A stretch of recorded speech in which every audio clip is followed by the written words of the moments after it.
Hello everyone. In this video, we will construct a Turing machine to subtract two numbers. The function is defined like this. So if m is greater or equal to n, we will compute m minus n, and if m is less than n, the answer will be equal to 0. So let's do it with the help of an example. Suppose हमारे पास m की value 5 है, 1 2 3 4 5. So we will write 1 5 times, and let's say the value of n is 2. So we will write 2 times 1, and बाकी इस step पर blank symbols होंगे. So initial configuration tape का ऐसा होगा. This is the value of m, let's say 5. This is the value of n, let's say 2, and machine is at initial state. तो क्या approach लगाएंगे हम लोग इसको सॉल्व करने के लिए? हम लोग इस n में से पहले वाले 1 को ब्लैंक में कन्वर्ट करेंगे, आगे जाएंगे, फिर इस n वाले में से एक 1 को ब्लैंक में कन्वर्ट करेंगे. तो एक 1 से एक 1 हम लोग काट देंगे, फिर वापस आएंगे, इस m वाले पार्ट में से दूसरे वाले 1 को ब्लैंक में कन्वर्ट करेंगे, और आगे जाएंगे, इस n वाले पार्ट में से एक 1 को और ब्लैंक में कन्वर्ट करेंगे. सो हम लोग एक 1 इधर से ब्लैंक में कन्वर्ट करेंगे और एक 1 इधर से ब्लैंक में कन्वर्ट करेंगे. जब एक तरफ से सारे 1 खत्म हो जाएंगे तो जो दूसरी तरफ बचा होगा वही आंसर हो जाएगा. तो क्या करेंगे हम लोग, इस फर्स्ट वाले 1 को ब्लैंक में कन्वर्ट करेंगे. तो ये 1 ब्लैंक में कन्वर्ट हो जाएगा, और अब हम मशीन की स्टेट चेंज करके Q1 पर चले जाएंगे.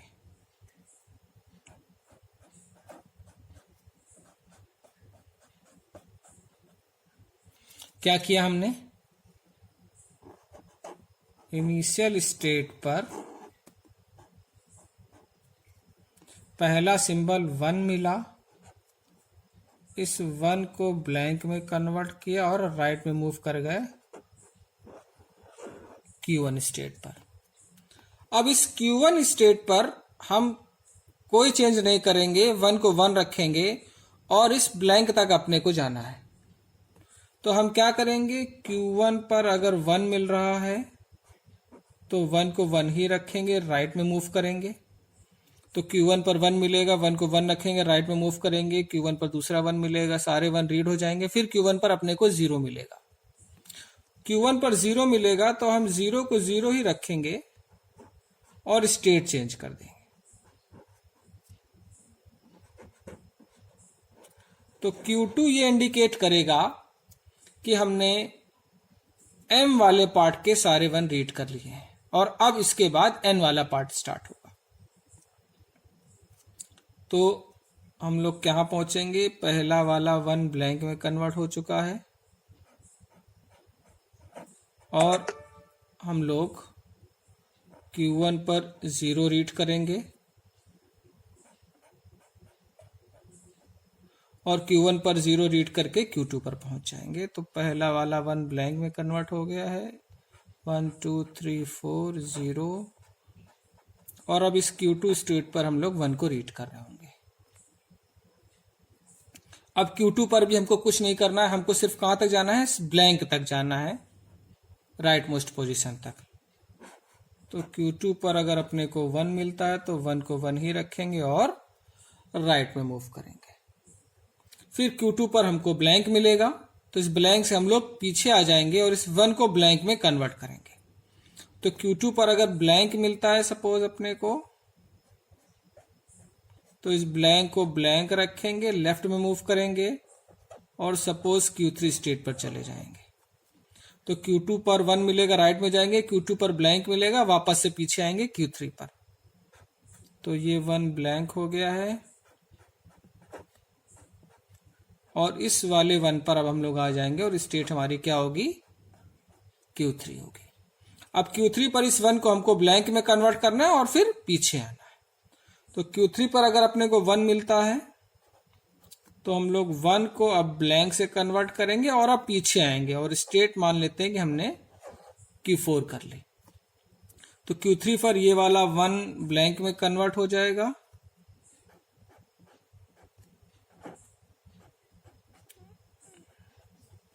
और अब हम बैक में आएंगे और स्टेट क्या हो गई, अब Q4 हो गई है। अब Q4 पर कुछ नहीं करना है, हमको ब्लैंक तक वापस आना है। एक 1 और M से और एक 1 N से दोनों हमने ब्लैंक में कन्वर्ट कर लिया है। तो Q4 पर 1 मिले, Q4 पर 0 मिले, Q4 पर 1 मिलेगा, बैक आएंगे ब्लैंक तक। जैसे ही Q4 पर ब्लैंक मिलेगा हम राइट में मूव करेंगे और स्टेट Q0 कर देंगे। तो Q4 स्टेट पर अगर इनपुट 1 मिल रहा है तो भी हम बैक में आएंगे, 0 मिल रहा है तो भी हम बैक में आएंगे। और अगर Q4 पर हमको ब्लैंक मिलेगा तो हम राइट में मूव करेंगे और स्टेट Q0 कर देंगे।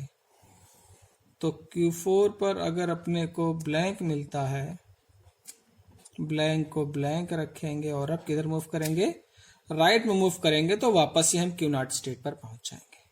तो Q4 से बैक करते करते आएंगे, ब्लैंक मिलेगा, इधर चले जाएंगे तो हम किस स्टेज पे पहुंच जाएंगे कि एक 1 M से ब्लैंक हो गया है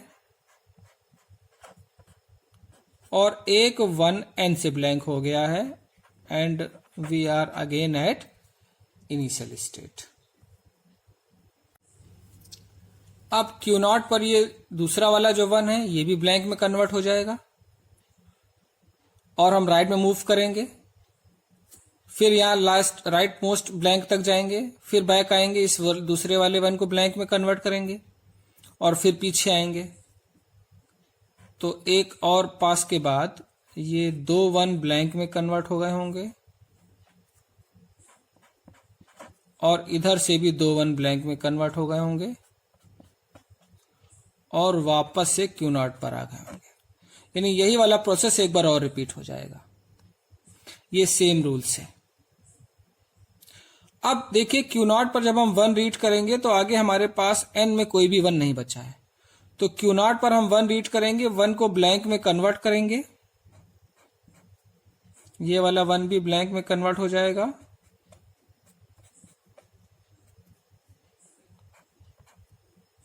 और 0 आगे बढ़ेंगे,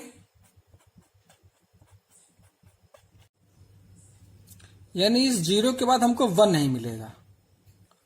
तो Q1 से 0 रीड करके Q2 पर आएंगे, 0 रीड करके Q2 पर आएंगे, Q2 पर 1 नहीं मिलेगा, सीधे ब्लैंक मिलेगा।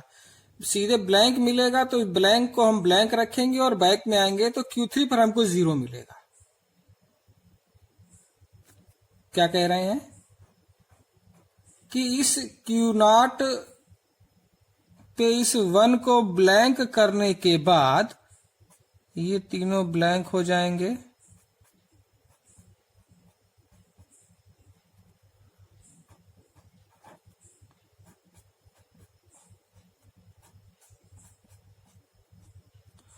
इस Q1 पर हमको 1 मिलेगा, इस Q0 पर 1 को ब्लैंक करने के बाद Q1 पर ये 1 मिलेगा, ये 1 मिलेगा, राइट में मूव करेंगे, Q1 पर 0 मिलेगा, Q1 पर 0 मिलेगा, Q2 पर जाएंगे, Q2 पर 1 नहीं मिलेगा, ब्लैंक मिलेगा, तो Q2 पर ब्लैंक मिलेगा, हम फिर पीछे आ जाएंगे इस मूव से Q3 पर। तो अब हमको Q3 पर 1 ना मिल करके Q3 पर 0 मिलेगा। Q3 पर 0 मिलने का मतलब यह है कि N के सारे 1 ब्लैंक में कन्वर्ट हो चुके हैं। तो Q3 पर 0 ये इंडिकेट कर रहा है कि now all ones of N has been converted into blanks। But अभी अगर आप ध्यान दें तो हम Q0 पे एक 1 को एक्स्ट्रा ब्लैंक करके आगे आए हैं, यानी टेप पर अभी 2 1 है, जबकि डिफरेंस कितना होना चाहिए, 5 - 2 3 होना चाहिए। ऐसा इसलिए क्योंकि हम Q0 पर एक 1 एक्स्ट्रा ब्लैंक करके आगे आ रहे हैं। अब हमको इसके करेस्पॉन्डिंग दूसरा 1 नहीं मिला है इनमें, तो एक 1 हम एक्स्ट्रा ब्लैंक में कन्वर्ट कर चुके हैं। तो हम Q3 पर हमको 0 मिल रहा है तो इस 0 को हम लोग 1 में कन्वर्ट करेंगे और फिर राइट या लेफ्ट किसी भी तरफ जाएंगे, हॉल्ट स्टेट पर चले जाएं और मशीन क्या हो जाएगी, हॉल्ट हो जाएगी। तो इस Q3 पर 0 मिल रहा है, इसको हम लोग ये जो तीसरा वाला 1 था ये भी ब्लैंक में कन्वर्ट हो गया, और इसके करेस्पॉन्डिंग हमको 1 नहीं मिला n में, इसलिए इस 0 को हम 1 में कन्वर्ट करेंगे। तो Q3 पर 0 मिलेगा, ये 0 1 में कन्वर्ट होगा, और हम राइट में चले जाएंगे। और अब हमने किस स्टेट पर चले गए, हम QH स्टेट पर चले गए, और इस QH स्टेट पर हम कोई भी ट्रांजिशन डिफाइन नहीं करेंगे, तो मशीन इस QH स्टेट पर हॉल्ट हो जाएगी। तो टेप पर हमारे पास 1 2 3 वंस बचेंगे, यही हमारा आउटपुट हो जाएगा, m-n की वैल्यू हो जाएगी। और अब मान लीजिए ऐसा केस है जिसमें m की वैल्यू n से छोटी है, उस केस में हमको आंसर 0 चाहिए। तो क्या होगा, Q0 पर ये वाला 1 ब्लैंक में कन्वर्ट होगा, राइट में जाएंगे ये वाला 1 ब्लैंक में कन्वर्ट होगा, फिर पीछे आएंगे ये वाला 1 ब्लैंक में कन्वर्ट होगा, आगे जाएंगे ये वाला 1 ब्लैंक में कन्वर्ट होगा, फिर पीछे आएंगे ब्लैंक तक पीछे आएंगे, फिर राइट में मूव करेंगे। तो अब हमको Q0 पर 0 मिलेगा, यानी Q0 पर 0 मिलने का मतलब ये है कि m के सारे 1 ब्लैंक में कन्वर्ट हो चुके हैं। तो या तो m n के इक्वल है या m n से छोटा है।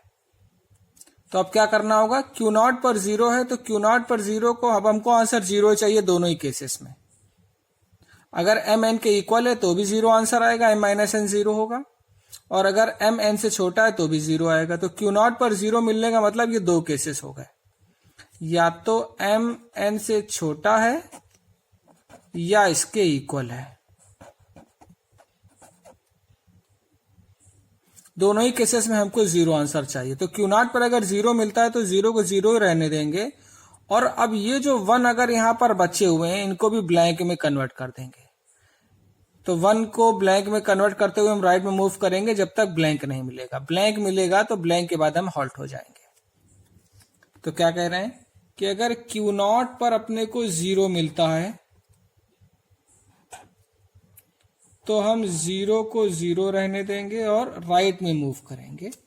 मान लेते हैं Q4 तक हो गया है, Q5 स्टेट पर चले गए।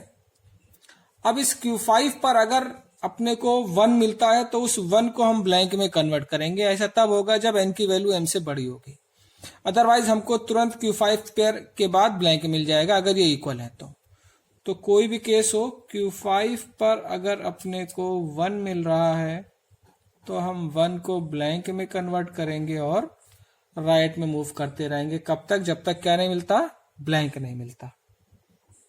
और जैसे ही हमको Q5 पर ब्लैंक मिलेगा हम ब्लैंक को ब्लैंक रखेंगे और राइट में मूव करके हॉल्ट स्टेट पर चले जाएंगे। और इस हॉल्ट स्टेट पर अब हम कोई भी ट्रांजिशन डिफाइन नहीं करेंगे। तो अगर m की वैल्यू n से छोटी होगी या इक्वल होगी, उस केस में टेप पर हमको सिर्फ 0 मिलेगा। ये सारे 1 भी किस में कन्वर्ट हो जाएंगे, ब्लैंक में कन्वर्ट हो जाएंगे इन दो मूव्स से।